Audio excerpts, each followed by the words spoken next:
siapkan teman-temannya. Instain. Iqra basmalah. Bismillahirrahmanirrahim. Ya, semoga dengan bacaan doa tadi lancarlah kegiatan pembelajaran kita dari awal sampai akhir hendaknya. Amin. Baiklah, apakah anak-anak Bapak sudah siap untuk belajar pada hari ini? Insya Allah siap, Pak. Masih semangat kan? Masih. Ya, seharusnya dengan keadaan seperti ini, semoga anak-anak Bapak tetap semangat dalam menuntut ilmu hendaknya. Karena walaupun dengan keadaan seperti ini, yang mana banyak sekarang kan, atau sudah sampai pada daerah kita virus corona gitu kan. Ya. Bapak harap kepada anak-anak Bapak untuk tetap semangat dalam menuntut ilmu. Kami semangat, Pak, dan sukses nanti ke depannya. Amin. Baiklah, sebelum masuk ke materi pada hari sekarang ini, tolong dulu Bobo hapus papannya.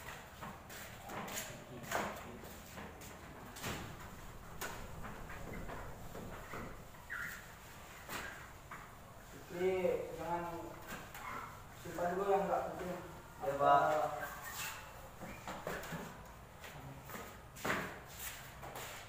Baiklah, siapa dari anak-anak Bapak atau Bapak materi kita dulu lalu?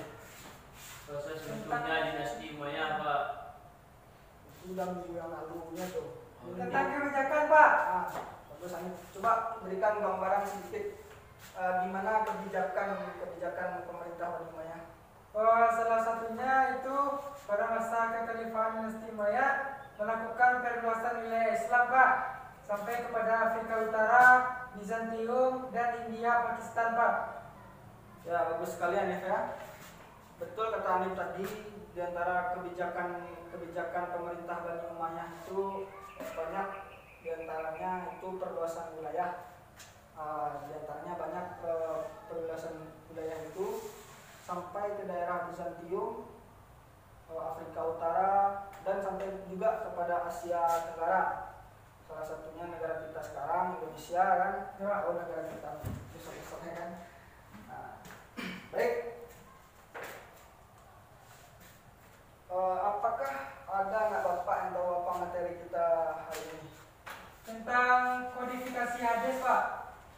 Ya, bagus. Ini ya. Tentang kodifikasi hadis.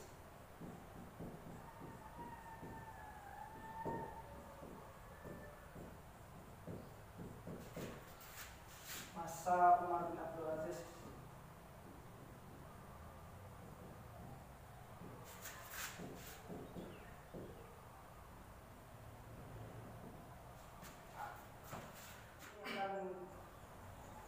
Masuk materi kita hari ini.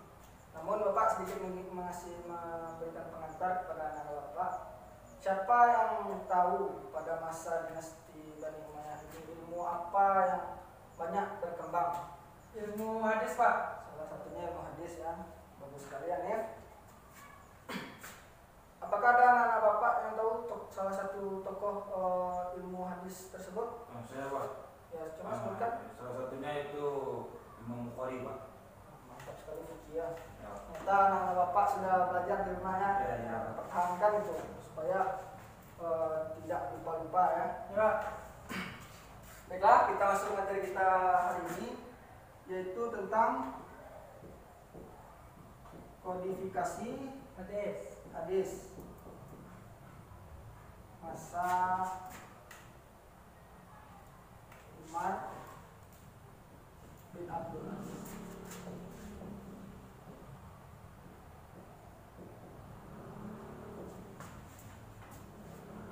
Yang mana tujuan pembelajarannya di sini yang pertama yaitu proses perkembangan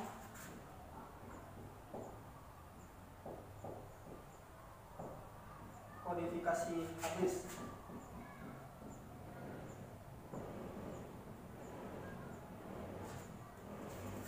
kedua ibrah dari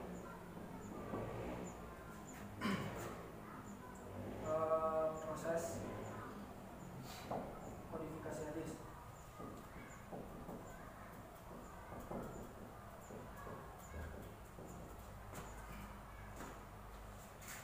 Ya baiklah, dari tujuan pembelajaran kita yang pertama yaitu proses perkembangan kodifikasi hadis. Apakah ada anak-anak bapak yang tahu apa itu istilah kodifikasi? Pembukuan Pak, pembukuan hadis. Ya, bagus sekali Hanif ya.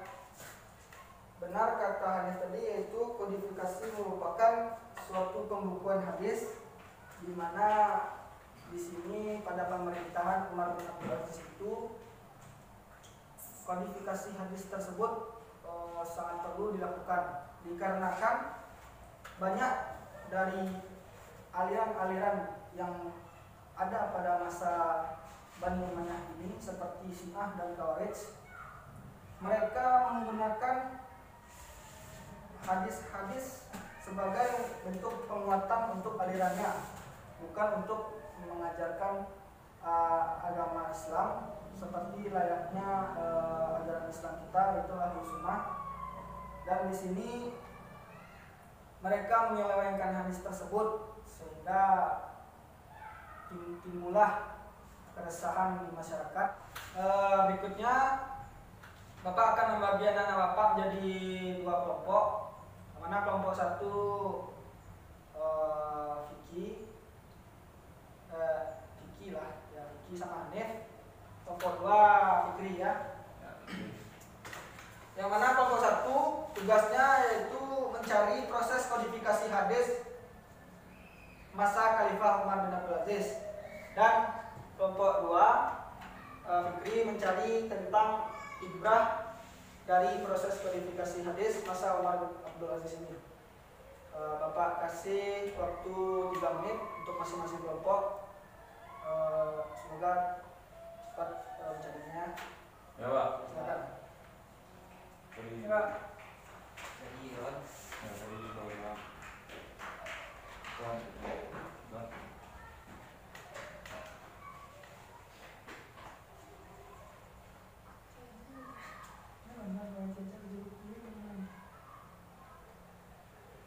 Mana?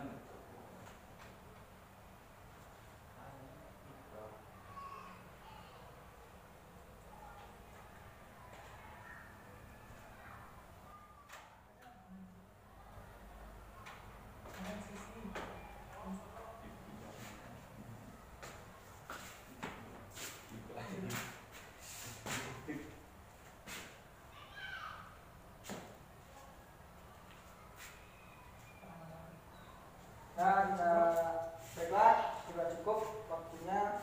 Silakan pada kelompok satu coba maju ke depan, jelaskan apa itu proses kodifikasi hadis masa Abdul Aziz. Ya, maju ke depan.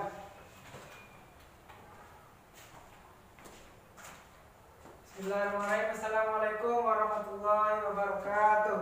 Waalaikumsalam warahmatullahi wabarakatuh. Baiklah, kami dari kelompok 1 akan menyampaikan hasil diskusi kami terkait tentang proses kodifikasi hadis. Bagaimana sih proses pembukuan hadis tersebut?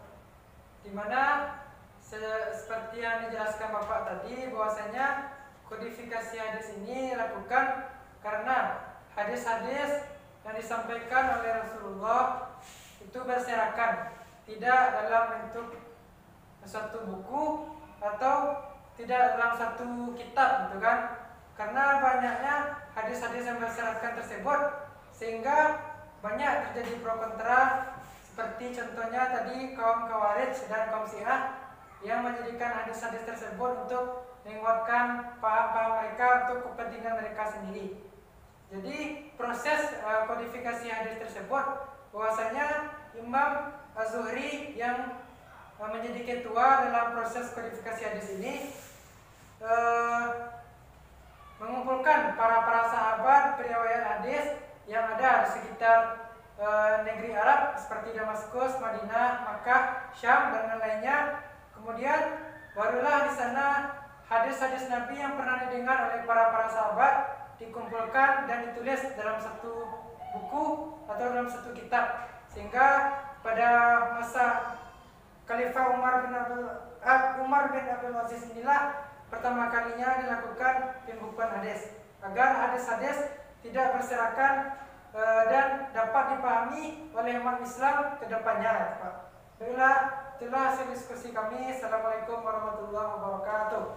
Waalaikumsalam warahmatullahi wabarakatuh. Saya berikan aplaus kepada teman kita ini.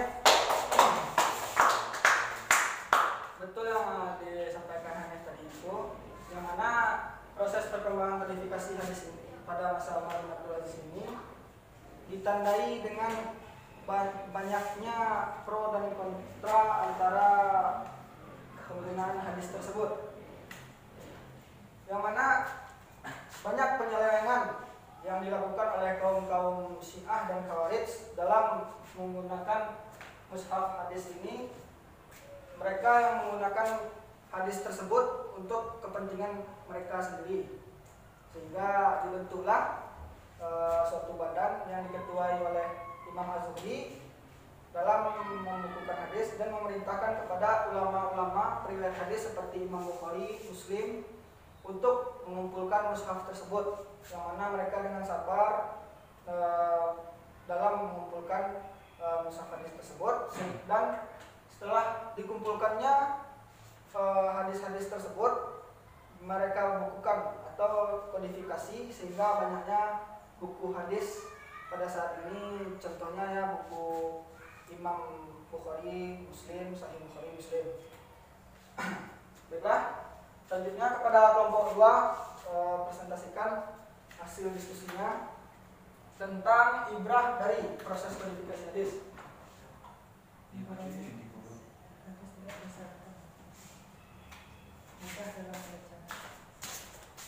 Assalamualaikum warahmatullahi wabarakatuh.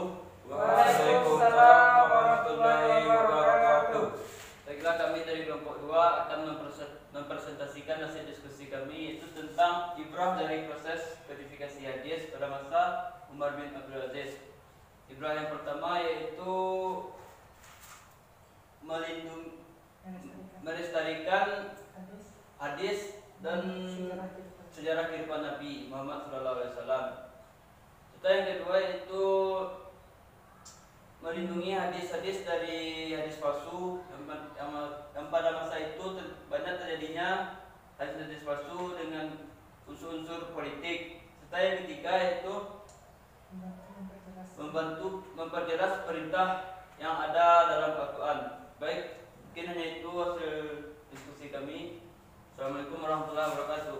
Waalaikumsalam. Tangan kepada Fikri. Ya, sesuai dengan apa yang Fikri sampaikan tadi, di antara ibrah dari kodifikasi hadis tersebut, yang pertama untuk melestarikan atau menjaga dari mushaf sejarah Nabi Muhammad SAW. Selanjutnya, dengan adanya hadis ini, tentunya dengan buku hadis atau kodifikasi hadis tersebut akan membantu kita dalam menjelaskan apa-apa yang sulit di dalam Al-Quran, sehingga kita bisa menggunakan hadis yang sudah dikumpulkan tersebut dengan mudah. Kita dapat melihat hadis di buku tersebut. Mungkin sekian materi kita hari ini. Apakah ada yang ingin ditanyakan? Pak, silakan ini. Contohnya kan tadi salah satu ibrahnya kan terhindar dari hadis-hadis palsu, Pak. Bagaimana kita cara menentukan bahwasanya hadis ini palsu dan hadis ini sahih, Pak? Bagus sekali pertanyaan Hanif tadi ya. Yang mana pertanyaannya yaitu bagaimana kita bisa menentukan hadis sahih dan hadis yang palsu. Ya, dari hadis tersebut kita dapat melihat bagaimana palsu atau tidaknya dari segi periwayatan periwayatannya, siapa yang meriwayatkan hadis tersebut, apakah sahih, apakah bersambung sanadnya dari sampai kepada Rasulullah. Dan jika kita lihat dari hadis palsu tersebut, banyak juga hadis tersebut yang tidak jelas periwayatannya atau sanadnya tidak bersambung sehingga dikatakan hadis tersebut sahih.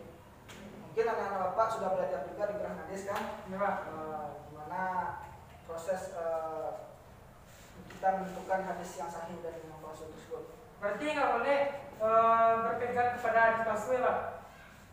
Tentunya tidak boleh, karena hadis palsu ini bisa saja hadis tersebut diada-adakan atau tidak sesuai dengan perintah yang Nabi katakan. Dan karena hadis palsu tersebut kan sudah tidak jelas periwayatannya gimana, sehingga kita hanya berpegang teguh kepada hadis yang sahih. Apakah ada yang ditanyakan yang lain? Cukup Pak. Baiklah, di sini Bapak ingin minta dari anak-anak Bapak untuk menyimpulkan. Siapa yang bisa menyimpulkan materi kita hari ini? Pak. Ya, Hanif, coba simpulkan. Baiklah Pak, kesimpulan pembelajaran kita pada hari ini yaitu tentang kodifikasi hadis, di mana maksud dari kodifikasi hadis merupakan pembukuan hadis pada masa pemerintahan Khalifah Umar bin Abdul Aziz, di mana khawatir nanti hadis-hadis yang disampaikan oleh Rasulullah berserakan dan diselewengkan oleh pihak-pihak yang tidak bertanggung jawab.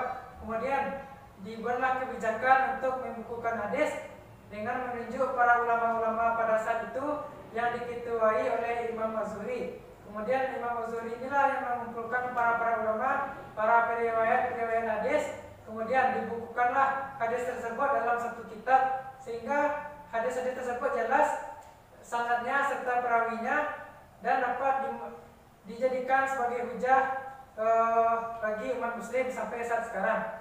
Kemudian ibrah dari proses kodifikasi hadis ini dapat melestarikan atau melindungi sejarah kehidupan Nabi serta hukum-hukum yang disampaikan oleh Nabi. Kemudian menghindari dari hadis-hadis palsu seperti yang Bapak sampaikan tadi. Kemudian yang terakhir sebagai memperjelas hukum-hukum yang terdapat dari ayat-ayat Al-Quran, Pak. Ya, bagus sekalian ya. Mungkin dari situ teman-teman dari anak-anak Bapak semoga bisa mengulangi pelajarannya di rumah. Sekian mungkin pelajaran kita hari ini. Bapak akan memberi tugas yang mana tolong dicari nantinya tentang proses perkembangan ilmu pengetahuan masa Bani Umayyah 1. Dicari di rumah apa saja. Dicatat, Pak? Ya, dicatat boleh. Nanti dipresentasikan di depan ya. Proses perkembangan ilmu pengetahuan Bani Umayyah 1. Mungkin sekian materi kita hari ini. Pada ketua kelas tolong disiapkan. Ismail Iqra hamdalah. Alhamdulillahi Rabbil Alamin. Terbanyak maaf. Assalamualaikum warahmatullahi wabarakatuh. Wa